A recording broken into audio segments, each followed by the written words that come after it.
shit just doesn't spontaneously combust. When they do that, they feel like they're just burning down abandoned buildings, not realizing that they're burning down whole legacy.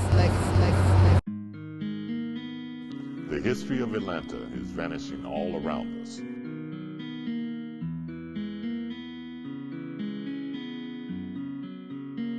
Throughout history, black folks have come together to pool resources, to empower and sustain their communities.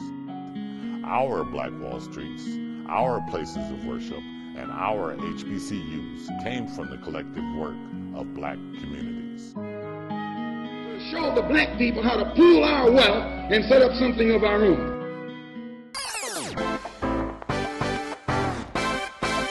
Inspiration from our ancestors moves from motivation to action. We have the opportunity to preserve a space for black-owned businesses in our vanishing communities. We have the opportunity to ensure that our culture exists in the future. When the great-great-grandchildren look back at this time in history, they will see the faces of black folks and the community who came together to save ourselves. We will no longer stand in the shadows of displacement and allow it to define us. We are Black history in the making. We will tell our own stories in a place that connects culture, community, and legacy. We are the Connect.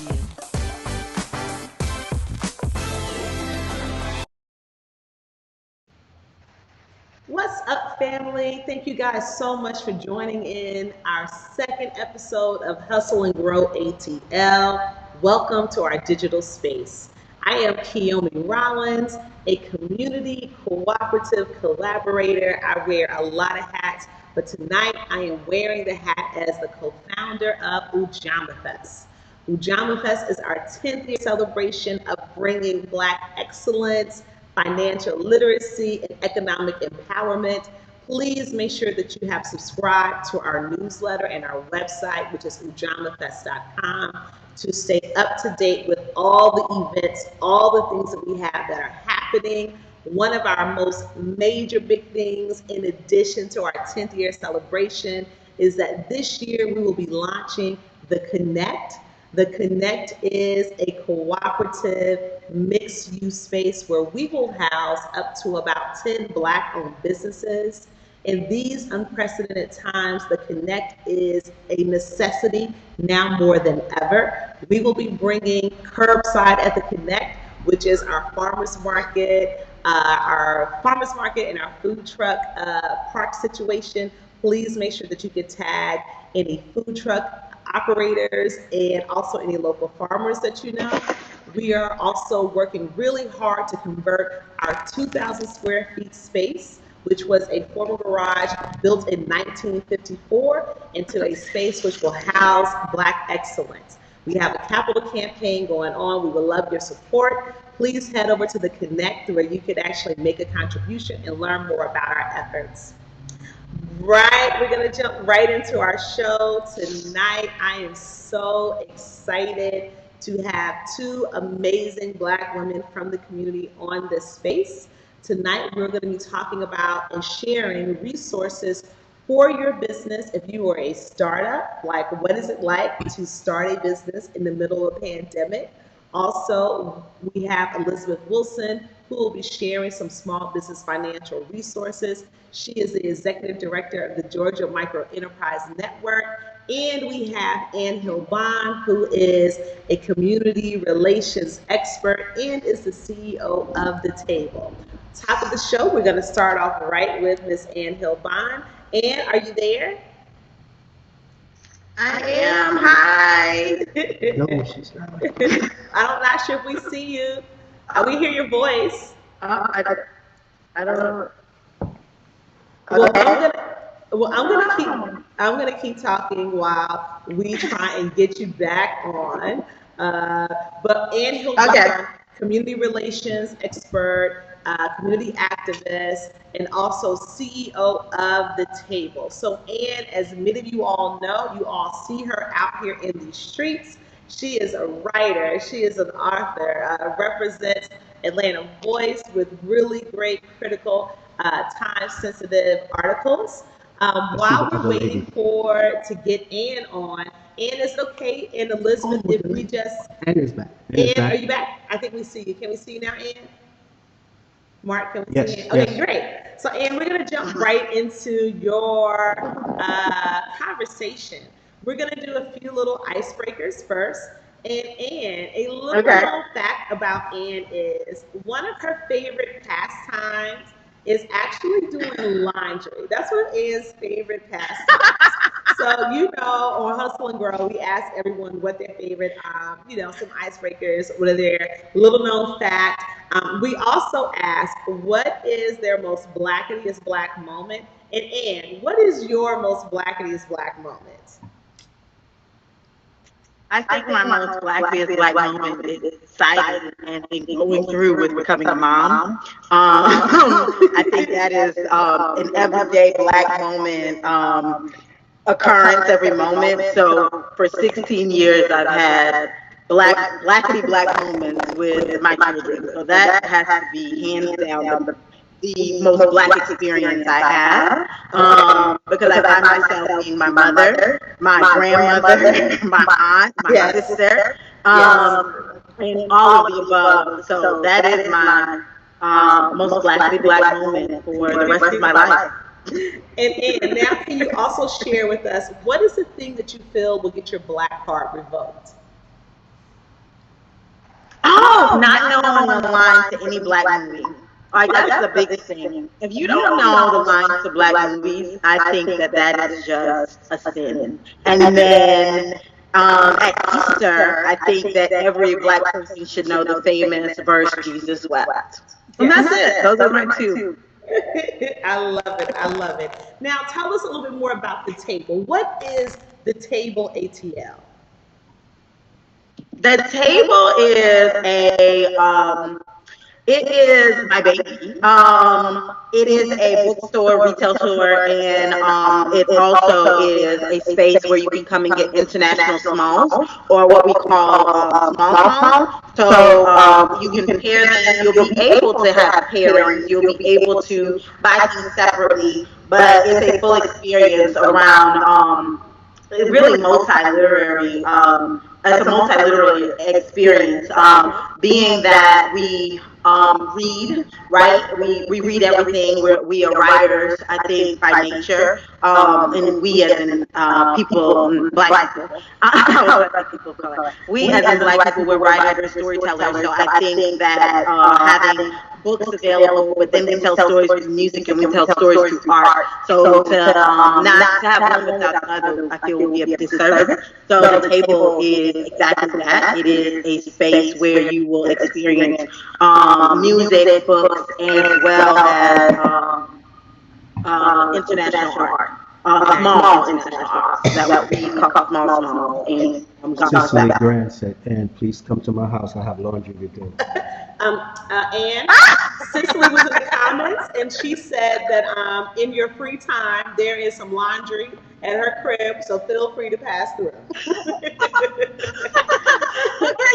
So, Ann, you're open. So this is a brand new. You said it's your baby, so brand new venture. I'm pretty sure it has been in your heart for a while, and you're getting ready to birth this thing. So now you are getting ready to open a business in the middle of a pandemic. Can you please tell me, how are you managing this startup during a pandemic? If I'm honest, I'm not managing. I'm managing in a space of realizing more than ever, this is what all of my other previous life experiences are coming into play, realizing that my baby needs to be paired, or partnerships and community is really what's going to push, help me birth this. It's just like having a child, right? Like you need your significant other, right? You want your significant other there, or whoever helps you conceive the child, and then you want your family around. So that's really how I'm going through it, just calling people, constantly having the daily conversation with myself, with my children, with my mother, with you, the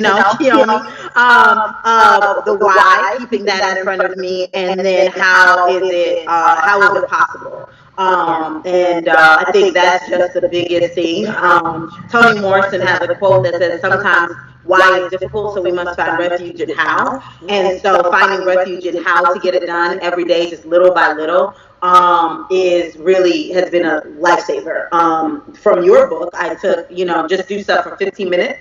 And I think that is the most essential part of this because we are in uncertain times. But one thing we know for sure that's always going to happen is that we're always going to come back to a space of community. So while I'm always going to be looking at the community, like, the community is going to always want books, right? We always need something to read. We always want something to play, and we always want something to decorate with. So knowing that, it keeps me going. And knowing that this isn't the first time this happened in the world is another thing. I read a quote. I've been reading so many quotes lately, and all of them had to do with like white scientists, and then the quote popped up about Madam C.J. Walker, like she did this during the Spanish flu, and that was more relatable to me. So it hit home to the point where, I don't know, 100 years down the line, we probably go through this again, right, in 100 years or 200 years or whatever, and someone's going to be able to say, during this time, Ann Hill Bond did the table, and give that someone, their push to move forward. Nice. So that's how I'm handling it. So let me ask you this. What are 3 tips that you think you could share with another business owner who is in a similar situation of considering their startup or in the process of their startup right now? 3 tips. Stay sane. And whatever capacity by that stay is. sane, I mean stay sane, but still stay sane, but stay crazy in love with your dream. And that is the biggest one. I'm sane enough to get through the day-to-day of the 30-day cycle of, here's another bill, here's this, here's my children calling me, here's that person, right? And because I'm in a community space, here's the community calling, here's, my editor calling, whatever. But then I'm crazy in love with my dream.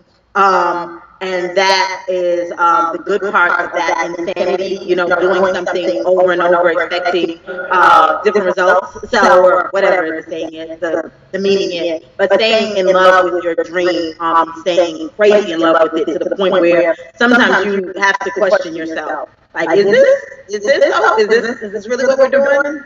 Or you have to get in the closet and be by yourself.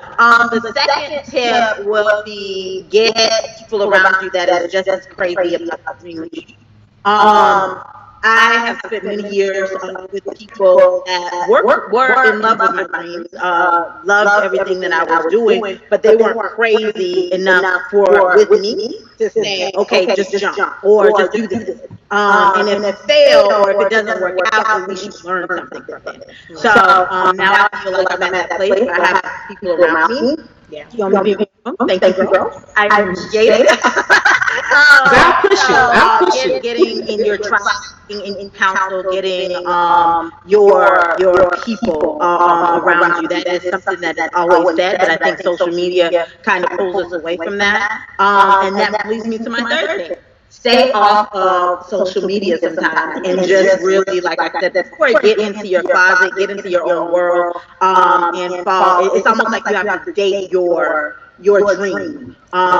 So dating your dream is the third thing. Always making time for it, even if it is a small amount of time, talking to it. Letting it know that it's going to be okay. No different than when you're carrying a baby and you're worried about the baby. So those are the 3 things that I would advise any small business or anybody going into business at this time.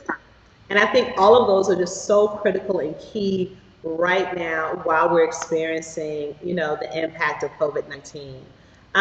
Right now, what do you feel is a small business app that is a lifeline for your business right now? My lifeline has been Adobe Spark. I think that's Adobe Spark and Canva. That is Canva. Yeah.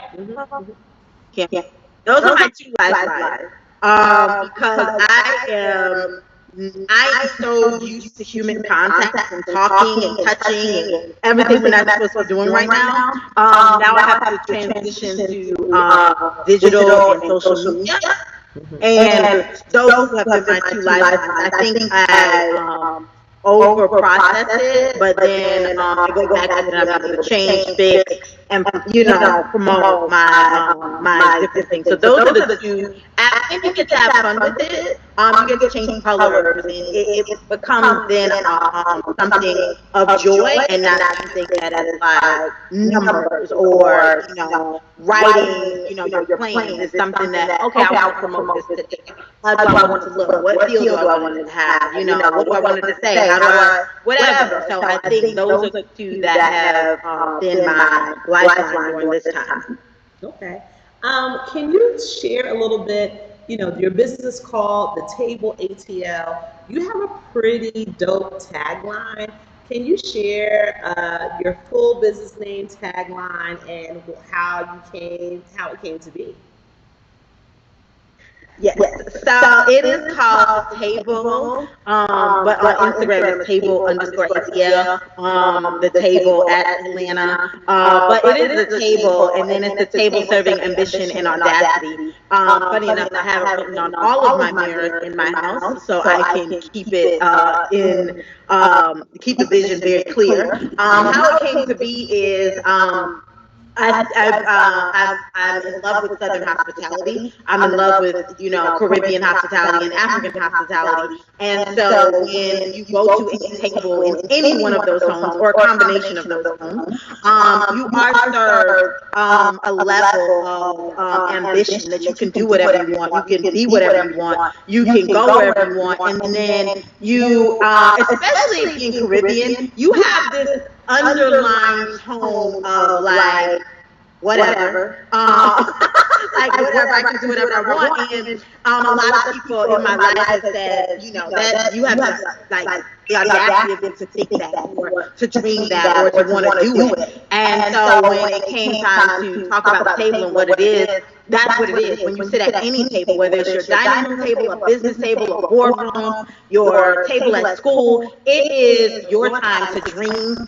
to have the ambition to go after what you want, and then the audacity to really do it.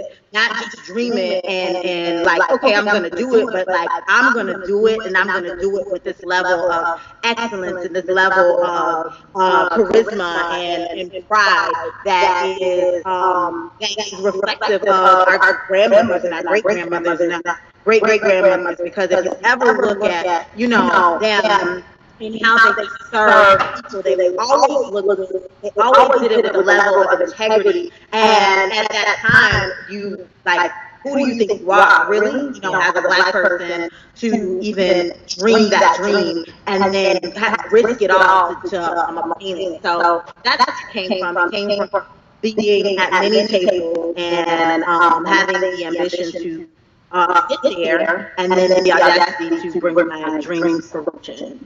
So that's what we're serving every day.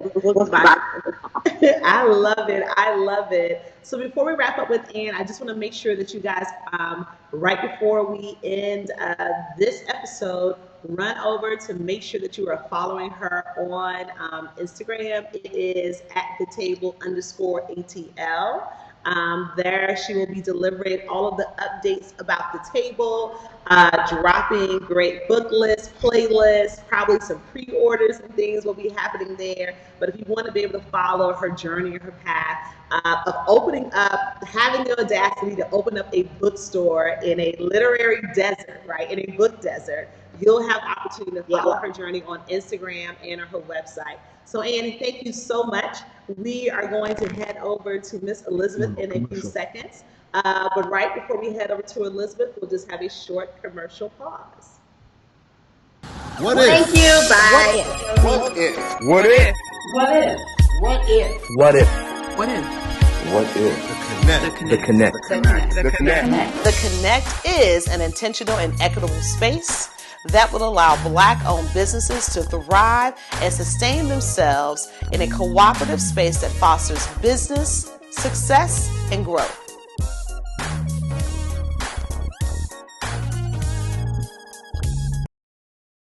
Hey, everybody. Thank you so much for taking a second to check out what we're doing at the Connect. So at this part of the show, we wanted to be able to share some of our small business resources. Last week, we shared a couple of resources, and we want to make sure that we are doing it again for this episode. And so for this episode, we have some resources that we want to be able to share. I think we're waiting for Miss Elizabeth to be able to come back on. Elizabeth, are you there? Elizabeth's not there? Well, I'm going to keep talking. As we know, this week we received word that, and I think at the beginning of the week, that the SBA had ran out of funds, was overwhelmed, and then they came back again and said that they have opened back up those applications. And so I want to encourage everyone, if you have applied for the SBA loans for those emergency funding sources, please make sure that you're watching your emails. Right before the show just aired, there was the Verizon, the LSIC loan that opened back up. And so we just want to make sure that you guys are staying close to your emails and just paying attention to what's coming through. Did we get Elizabeth back on yet? Yes. Okay, yes. Elizabeth. Hello. Okay, are you there? Okay, great. So we have the executive director from the Georgia Micro Enterprise Network. And I want to tell you guys, and a lot of you all probably know Elizabeth because she is always in the community, always advocating. A lot of us know her by her first name, which is, the nickname just Liz. But I just want to share with you all who are just seeing her, getting to know her tonight. She is an amazing community advocate who is always on the front line for the community. So, Elizabeth, I think we lost you. Coming back on, Elizabeth? I'm here. Okay. Can you see me? So hold on, we're trying to get your visual there. We just had you. Hold on one second.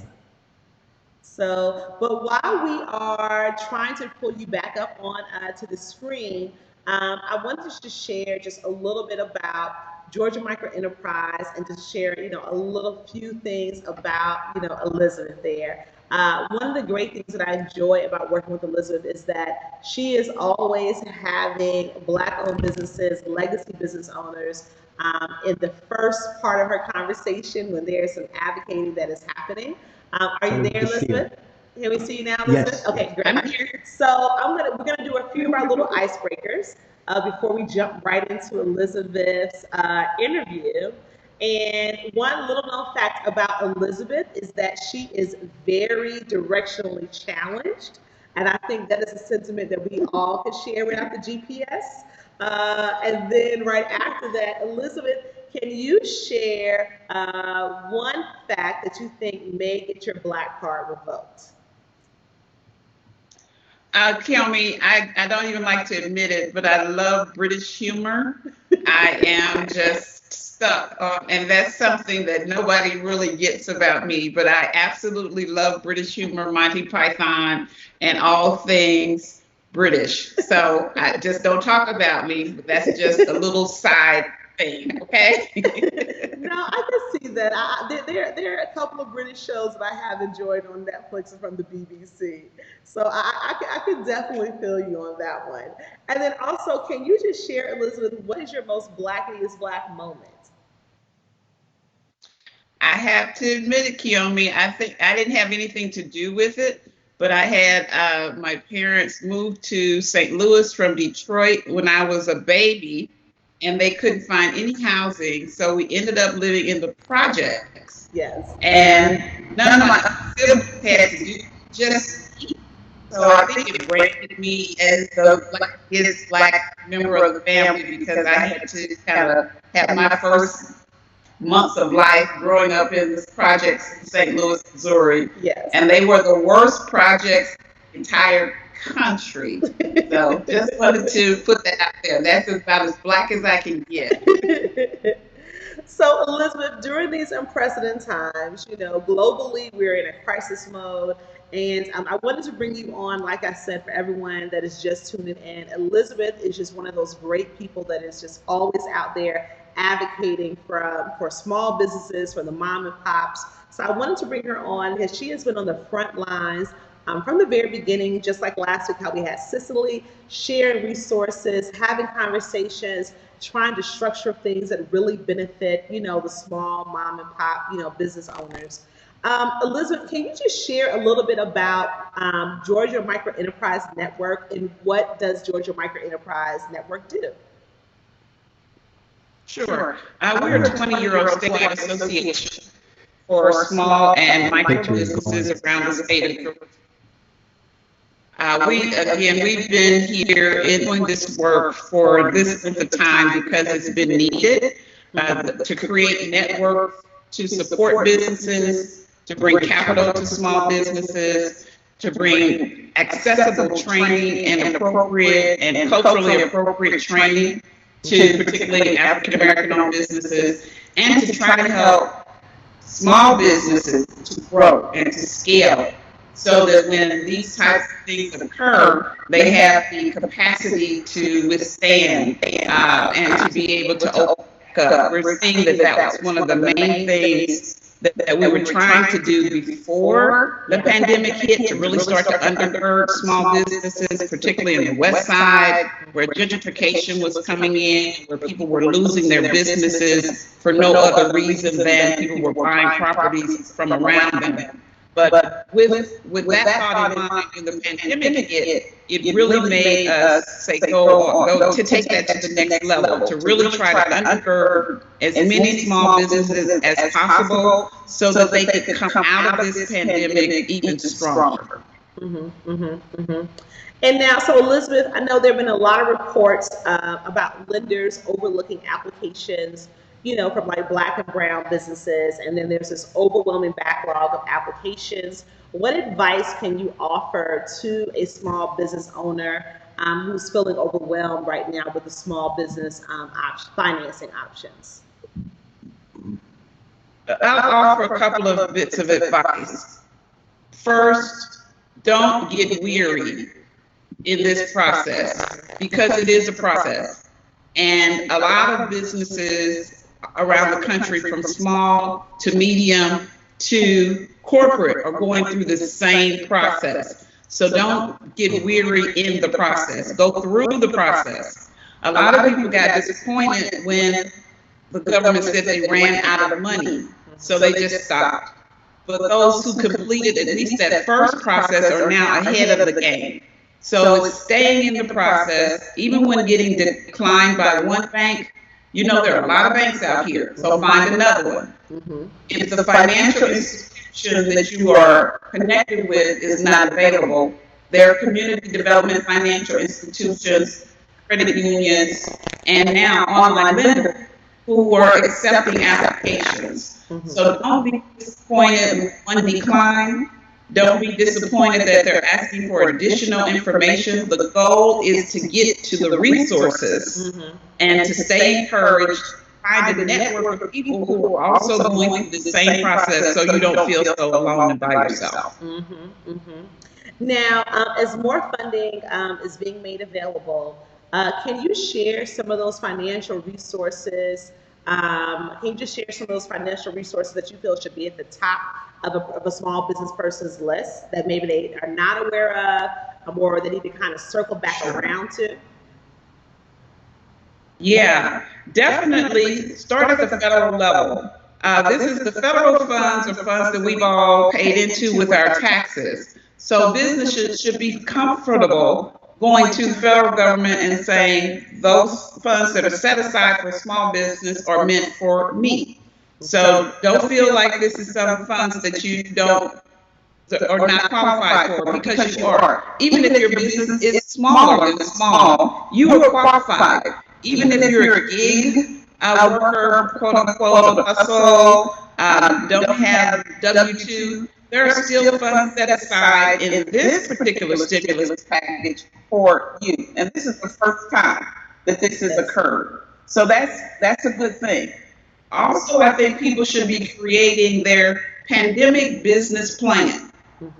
You should not wait for a fund to show up to start applying for it. As you mentioned earlier, once a fund runs out of money, doesn't mean they won't get additional funds. So continue to around to resources that come up first time. It's also good to start building relationships, even if you get a decline. Once you get someone's email address or once someone sends something back to you, that becomes your partner. You keep checking in with them. It's open back up yet. You know when something's going to come down the pipeline. And every small business at this point should have a list of 5 to 10 resources that they are going to continuously pursue until they receive that funding. You just don't stop when you get it. You don't stop when you get a no. You just try to figure out the other way around it. Also start doing some research, because there are a lot of funds for very specific types of businesses. Women-owned businesses, restaurants, creatives. All of those are separate funding opportunities. So you just need to go on and start Googling and find out who is providing funds in those areas. Most of them will be, but if you got it in advance, and it also have your application information written, so that as soon as the application opens up, all you're doing is submit it, not write it. You're not looking for your documents. You want to make sure you have all your corporate documents and the things that people usually ask for right there on your drive or on your phone, so you can submit like that. And those are just to help people get through the process. And then make sure you know what you're going to be asking for. If what you need is 2 months and a half through the Paycheck Protection Program, you should already know what the request is going to be. If you have a $10,000 ask, already know what that is going to be. And if you have a $25,000 ask, go on and create that, so you don't have to think of that once the applications open up. And Elizabeth, can you share a little bit about Lendistry? The Lendistr? Yeah, can you share a little bit about that? Sure. After the financial institutions and the community development financial institutions, the other funding source that we're encouraging people to utilize now are online lenders. Lendistry is brand new to Atlanta. They just really came into the city within the last week. So they reached out and said, we have funds available for the Paycheck Protection Program. If it opens back up, we'll be ready to start lending our funds to anyone who's applying. So that's a brand new pot of funds that has newly been made available for Atlanta small businesses. So there won't be as many applications coming from all over the world. It's a specific set of funds for Atlanta small businesses. So people should think about applying through that source because they are newly opened. Also think about the community banks, the black-owned banks. That's when again you start creating a relationship with your banker. Know someone at that bank, not only just have deposits there, but someone that you sit down and talk to about your business, so that when you pick up the phone, you can ask for their name, and when they have funds available, they will call you. I think that's good. And I also want to be able to, if you can elaborate a little bit more. Last week we did share about the Atlanta Wealth Building Initiative. And so my understanding, if the application process, if they're still accepting applications, can you share a little bit of information about the AWBI fund, just in case if people who are joining us tonight were not available last week to hear about it? Sure. The Atlanta Wealth Building Initiative has been around for a while, but they really have come to the forefront to create funds for particularly Black-owned businesses, businesses that have been disadvantaged, and businesses that are connected to partner programs. We try to garner a nice umbrella of businesses that can provide technical assistance, as well as the Atlanta Wealth Building leading the charge on providing funds. So the goal is not to give people money, but also to partner them with an organization that can help them to grow and scale their business, someone to provide technical assistance and support during this process, coaching, so you're not just standing alone. So AWBI's partners include GMIN, the Russell Center, Urban League, Village Fund. They're a group of part organizations that have been doing this work for a while, and that way you are caught between having access to some grant dollars as well as technical assistance to help you kind of navigate the way to sustainability and scalability as we go over the next couple of months. Sure. So that application is still open, and they're going to continue to try to, again, bring in additional funds. So when you receive those types of applications, again, submit them and just go through the process. Exactly. And Elizabeth, you mentioned the Russell Center, and the Russell Center, if I'm not mistaken, I think they do have some technical support or technical assistance for business owners who are looking for assistance with their applications. Is that correct? Yeah, most of the AWBI partners are providing some level of technical assistance, even in this virtual space, to help people kind of navigate through. Last night we had a webinar just on how to submit the PPP through Lendistry. Nice. Just so people could know by step how to kind of go through that. Because sometimes applications themselves are daunting. Yes. But when you look down to it, if it's just 2 pages, most people can complete a 2-page application and add some attachments. So going through sometimes with a group of people makes the process doesn't seem so onerous and heavy. Being able to ask the question right in the middle of, completing the application is also very useful. And sometimes applications are created so that people will feel intimidated and not do it. That's why we want people to get more comfortable completing applications, going through the process, whether they're defined or not. It's just that more knowledge to have about how to submit those type of applications. Perfect.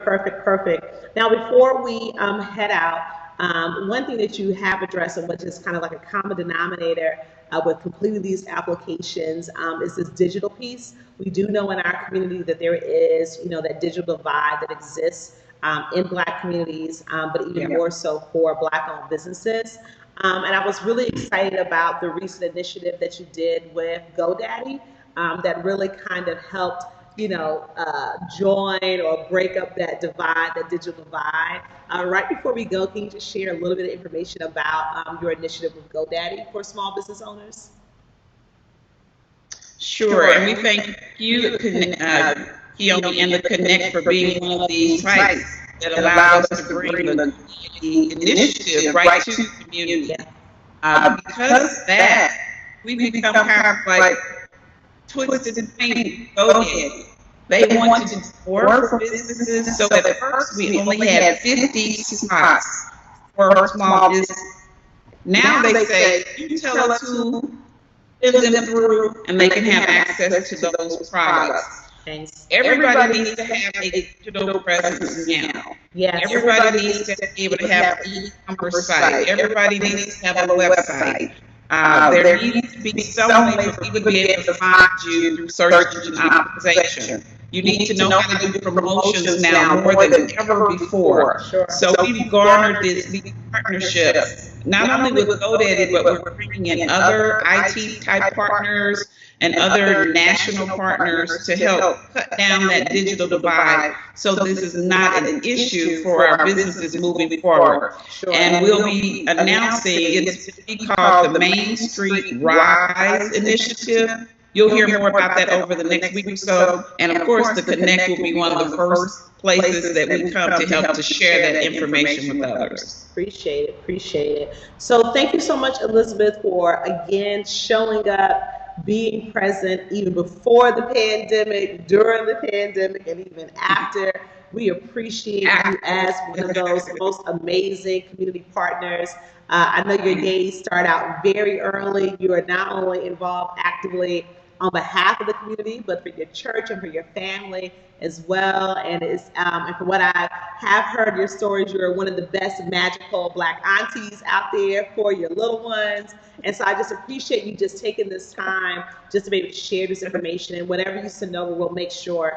We are committed for this digital Hustle and Grow ATL, for this weekly series, to be able to share the resources. So as Elizabeth and our other partners share information, we are sharing that information just as it becomes available. I want to circle back to that lindustry.com. I will go back after the show and leave that in the comments, but that is a great resource that Elizabeth just shared that I encourage you all to go seek it out, research it, but just go ahead and apply. We are going to wrap up our show. Thank you guys so much for joining us for our second episode of Hustle and Grow ATL. Make sure that you are following us on our Ujamaa Fest page. When this episode ends, share it, share it, share it. Tag a small business owner in the community. If there is someone that you feel needs to be on our show, please tag their name in the comments as well. We appreciate you guys, and we'll see you next week, Wednesday at 8 p.m. for our third episode of Hustle and Grow ATL. Bye. Bye. Thank you, Elizabeth. Thank you, Ann.